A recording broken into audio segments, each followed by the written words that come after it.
Welcome to Story of Gandhi. Continuing Gandhi in South Africa episode.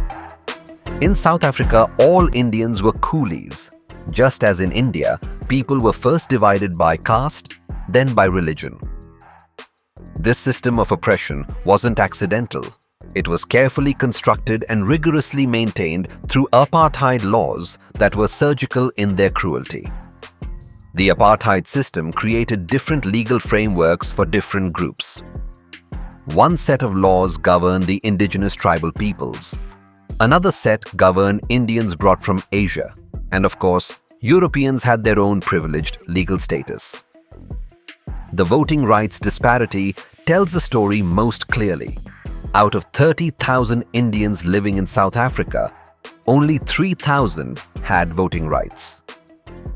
Meanwhile, out of 32,000 Europeans, every single one could vote. This growing Indian voter base, small as it was, began to be perceived as a threat by the European population. The British colonizers, having successfully exploited Indian labor to build economic prosperity, now feared the political implications of that success. When some Indians began acquiring property and establishing stable businesses after their contracts ended, the insecurity among the British intensified. This fear would eventually manifest in increasingly restrictive laws designed to keep Indians in their place. What's most striking about this situation is that despite such comprehensive oppression, despite the wealth accumulated by some Indians, despite their numbers, not a single NCL Indian had mounted any significant protest. 30,000 people lived under a system designed to humiliate and exploit them, yet there was no organized resistance, no collective voice demanding justice. They had adapted to oppression so completely that many didn't even fully recognize it as oppression anymore. This is perhaps the most insidious aspect of systematic injustice. When the oppressed become so accustomed to their condition that they lose the ability to envision alternatives. The awareness hadn't been created. They didn't know the full extent of the injustice they faced. Or if they knew, they saw no path to challenge it.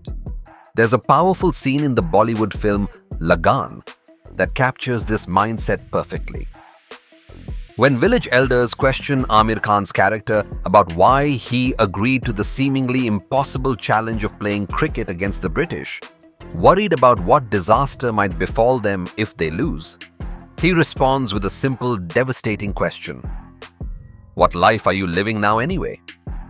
That question cuts to the heart of oppression. When the status quo is already unbearable, what exactly is there to lose by resisting? The Indians in South Africa were living that reality. Many had internalized their oppression, having grown accustomed to a system that denied their basic dignity. In India, the caste system had already trained many to accept hierarchical oppression as natural. A Dalit or Shudra couldn't enter. Certain neighborhoods had to maintain distance from upper castes, faced restrictions at every turn. This was normalized. So when they arrived in South Africa and faced racial discrimination, the psychological pattern was familiar.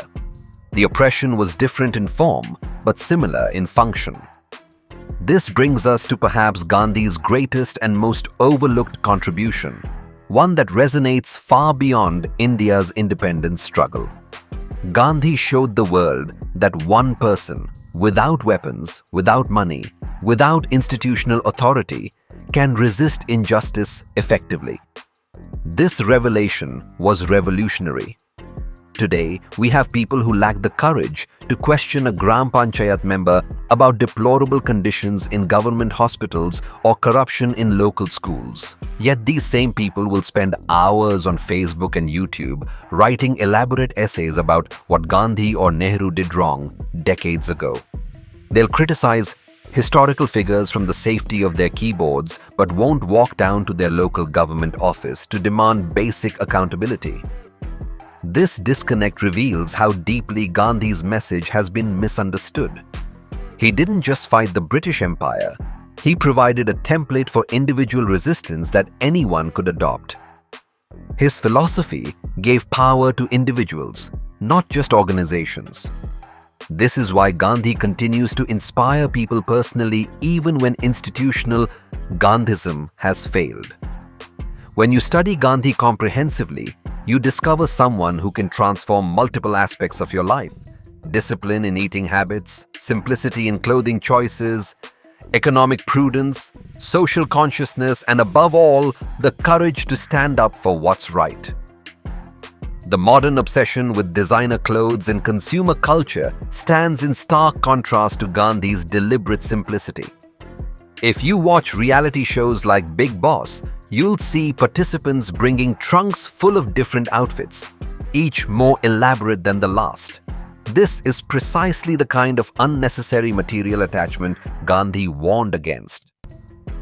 Now, imagine the psychological state of a 22-year-old man thrown off a train in a foreign country because of his skin color. What would most of us do in that situation? Many would break down completely. Some might consider suicide. At minimum, most would simply leave, abandoning the mission and returning home defeated. But Gandhi did something extraordinary. He endured that humiliation, processed it, and transformed it into resolve. He fell and rose again. He questioned and learned, and ultimately, he developed the philosophy and tactics that would bring down the most powerful empire the world had ever seen. Tell me honestly, is there anyone else quite like this man in human history? Someone who, without ever raising a weapon, managed to inspire millions and topple an imperial power. This is why we must tell Gandhi's story properly, starting from where the transformation actually occurred. Not with the saint that school textbooks present, not with the Mahatma who seems remote and unrelatable, but with the seed that was planted in South Africa, the young, uncertain lawyer who faced impossible odds and discovered within himself extraordinary courage. The conditions were harsh beyond imagination. The injustice was absolute and systematic. The odds of success were effectively zero. And yet, this is precisely where an ordinary barrister began his journey toward becoming extraordinary. The traditional Gandhi narrative has been presented so poorly that the name itself has become associated with the unattainable, with someone impossibly perfect and therefore irrelevant to ordinary lives. But the real Gandhi was far more interesting and infinitely more inspiring than these sanitized versions suggest. He was someone who picked up a weapon against the world's largest empire. But that weapon wasn't made of steel. It was made of truth, non-violence, and unwavering moral conviction. He showed that you don't need armies to fight injustice. You don't need wealth or political connections. What you need is clarity of purpose, moral courage, and the willingness to suffer for what's right. This is not just history. This is a living philosophy that remains urgently relevant. In our next exploration, we'll examine what happened when Gandhi actually set foot in South Africa and began his work. We'll look at the specific incidents that transformed him, the experiences that tested his principles, and the gradual evolution of his philosophy of satyagraha. We'll see how a young lawyer who couldn't succeed in India became the voice for thousands of oppressed people in a foreign land. Understanding that journey helps us understand not just Gandhi, but the very nature of moral courage and effective resistance against injustice.